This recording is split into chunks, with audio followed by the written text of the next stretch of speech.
Salut les graphes et bienvenue à cette nouvelle vidéo hebdo consacrée aux crypto-monnaies et aux trackers et actions qui sont liées de plus ou moins loin à la blockchain et aux crypto-monnaies. Donc on commence sur Bitcoin Euro. On n'a rien à se dire depuis la dernière fois, hein. On a cassé à la baisse ce triangle symétrique dont on avait parlé, hein. Donc tant qu'on ne va pas être dans la capacité de revenir au-dessus de ces 6100 euros, ça reste fortement baissier. Éventuellement, on a également cette oblique baissière ici qui va nous ramener de toute manière sur ces 6100 euros. Tant qu'on n'arrive pas à redécoller au-dessus, on n'a pas grand-chose autre que des allers-retours évidemment très court terme. On n'a pas grand-chose d'un petit peu plus intéressant à se mettre sous la dent. Donc on reste dans une tendance baissière sous les 6000 euros, 6100 euros. Rien de bien intéressant, avec donc le risque évidemment de revenir chercher, vous le voyez, cette grosse zone support qu'on avait mise en place déjà depuis un long moment, c'est-à-dire cette zone des 5000 euros. Si on vient à faire lâcher cette zone-là, c'est là que les ennuis commencent réellement, puisqu'on voit que c'est quand même une zone qui a été énormément travaillée et qui a servi à chaque fois de relance haussière, en tout cas pour des rebonds un petit peu plus durables. Donc là, c'est la grosse question. Est-ce que ce troisième impact va servir et va nous permettre de rebondir, de casser les 6000 euros et à ce moment-là, de commencer à construire une figure de retournement? Donc ça, on aura l'occasion d'en reparler les prochaines semaines. Ou au contraire, est-ce qu'on va casser par le bas cette zone de support, auquel cas il va falloir s'attendre derrière à un nouvel axe de pessimisme, et donc un retour très certainement dans cette zone des 3800 euros à 3500 euros. Pour le moment, on n'en est pas encore là. Si on est très court terme,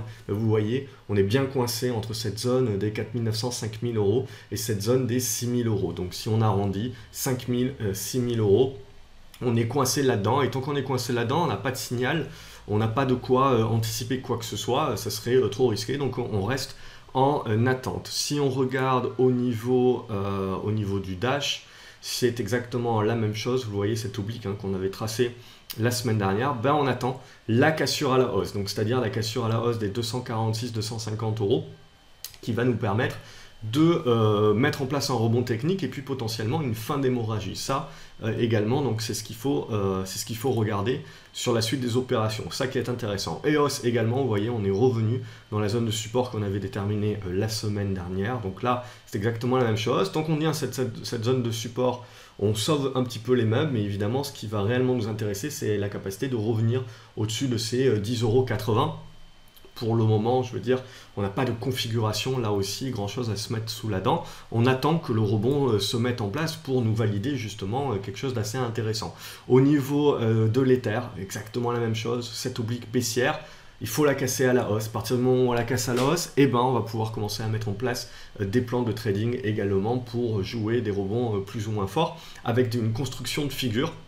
On continue de jouer en attendant avec la zone de support. De toute manière, ça suit le Litecoin également, ça suit ce que fait le Bitcoin en règle générale. Donc là aussi, on est baissier, on est toujours dans ce long biseau descendant et on attend. Il ne faut pas casser à la baisse là. Si on casse à la baisse, c'est là que ça devient dangereux. Et donc on attend une réaction des acheteurs. Et quand on aura cette réaction des acheteurs, là, on pourra commencer à mettre en place des plans avec beaucoup plus de sécurité, beaucoup plus de probabilité de gain. En son sens, on le voit, le dépassement des 89 € sur le Litecoin, c'est ça qui va falloir suivre. Le Monero, exactement la même chose. Pour moi, tant qu'on est sous les 130 €, pas grand chose à se mettre sous la dent d'un point de vue investisseur. Et derrière, le Ripple pour terminer, exactement la même chose. On est en train de revenir vers la grosse zone de support, et donc on est en attente déjà que le marché nous prouve tenir ce support là, nous prouve émettre une réaction. Et à partir de ce moment-là, quand on a tous ces indices-là, on sait qu'on va pouvoir décider de prendre une position à l'achat avec des probabilités de gain un petit peu plus supérieures. Et donc éviter également d'anticiper et de se mettre dans des trades qui sont contre le marché. Donc pour le moment, on a une bonne tenue du support, mais on attend encore la réaction acheteuse. Et donc il va falloir, là sur le Ripple, on le voit, redépasser cette zone des 47-48 centimes d'euros. Donc cette semaine, on le voit, c'est encore une semaine de temporisation. Pour l'instant, on tient bien les supports. mais ça reste globalement toujours incertain. On attend un rebond technique qui aura la capacité de casser les niveaux de résistance dont on a parlé. Et à partir du moment où ça va casser les niveaux de résistance, et ben là on va commencer à stopper l'hémorragie de baisse et commencer à construire une figure un petit peu plus intéressante pour la suite des opérations et commencer très certainement à remettre en place des plans de trading. Si on regarde au niveau des trackers, par contre, vous voyez qu'au niveau des crypto-monnaies, ça ne marche pas terrible, mais par contre, au niveau des actions qui sont liées à la blockchain, qui sont intégrées notamment à des trackers, notamment ce tracker ici, donc Block, ça se comporte très très bien. Donc on avait pu déjà en parler, on continue de naviguer, on le voit sur ce niveau de résistance. Donc on reste positif au-dessus des 20 $, là c'est en dollars par contre, c'est coté aux US et on attend éventuellement un nouveau breakout qui pourrait nous ramener sur les plus hauts. Donc ça c'est le bloc. Vous avez également un tracker qui est lié au Bitcoin, mais lui comme il est lié au Bitcoin, bah forcément il suit ce que fait le Bitcoin, donc il est en tendance baissière et vous le voyez, on attend une réaction haussière. Donc d'une part tenir les niveaux de support, réagir pour mettre en place un rebond et puis derrière construire une figure qui va nous permettre de jouer un retournement un petit peu plus moyen terme. Pour le moment on n'y est pas encore, on est en train de jouer avec le niveau de support. Alors ça c'était une action, pardon, donc ça c'était Bitcoin Groupe SE, donc ça c'est sur le marché allemand, donc c'est la même chose de toute manière, hein, c'est hautement lié aux cryptos, donc si les cryptos arrivent à remonter, ces actions-là vont réussir à remonter. Et là par contre, le Bitcoin Invent, le GBTC, donc ça c'est en effet notre tracker. Donc là on n'a pas de surprise non plus, on voit quand même qu'on a une volatilité assez importante, ce qui me fait penser plutôt à de la manipulation de marché, puisque le carnet d'ordre doit s'être bien vidé, puisqu'on voit, hein, on avait eu dans le mouvement haussier évidemment beaucoup d'intérêt, donc beaucoup de volume, et donc depuis que le Bitcoin se casse la figure, et ben, on a un désintérêt total. Donc bon, quand même, on a quand même pas mal d'échanges. Mais derrière, on voit qu'il y a aussi une volatilité assez énorme qui peut arriver, donc un carnet d'ordre qui peut un petit peu se trouer. Donc ça, c'est un petit peu de prudence par rapport à ça. Donc là, c'est baissier, jusqu'à preuve du contraire, avec le risque de passer en dessous, on le voit, de ce niveau des 10 $ et d'aller chercher, pourquoi pas, ce niveau des 8 $, donc dans la lignée du Bitcoin éventuel. Donc pas grand-chose à dire là-dessus en plus. Et donc derrière j'avais alors j'avais un autre, il me semble, il est là, le Reality Shares. Donc ça c'est un autre tracker qui est lié à la blockchain.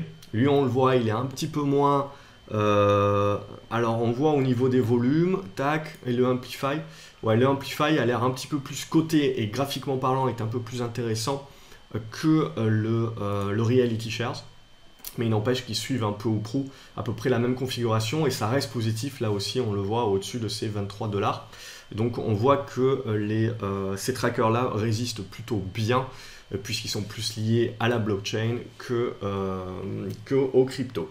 Et quant à l'action que je vous avais montrée la semaine dernière, alors je vous la montre plusieurs fois, donc c'est Riot Blockchain. Alors elle aussi, voilà, on avait un mouvement éventuel qui a commencé à se mettre en place. Là, par contre, c'est en train de patiner un petit peu. Donc je reste quand même positif sur mon trade tant qu'on tient cette oblique haussière. Si on venait à lâcher cette oblique haussière et donc à lâcher les 7 $, je lâcherai mon trade également. Bon, on voit les Bollinger qui commencent à bien se refermer, ça veut dire qu'on devrait avoir une certaine volatilité qui arrive sur le titre, mais ça ne nous indique pas si ça va être à la hausse ou à la baisse. En l'occurrence, quand on voit la configuration et dans l'incapacité de revenir au-dessus des 8 $, les probabilités sont potentielles qu'on va casser à la baisse. Donc ça, voilà, il faut attendre évidemment, éviter de l'anticiper. Si ça casse à la baisse, je sortirai de ma position. Et puis, ça sera tout. Donc voilà, cette semaine encore, on voit, c'est une semaine de temporisation sur les cryptos. On n'a pas plus à faire, on est vraiment en attente. On a une tenue des supports, c'est déjà un point positif. Mais maintenant, il faudrait une réaction acheteuse capable de casser les résistances, les premières résistances qui nous permettent de mettre une fin à l'hémorragie. Sinon, le risque est toujours entier de casser les supports et là, ça risque encore de saigner et de faire carton rouge. Voilà ce que l'on peut dire cette semaine. Donc, je serais tenté de dire encore une semaine de temporisation sur les cryptos en attendant mieux.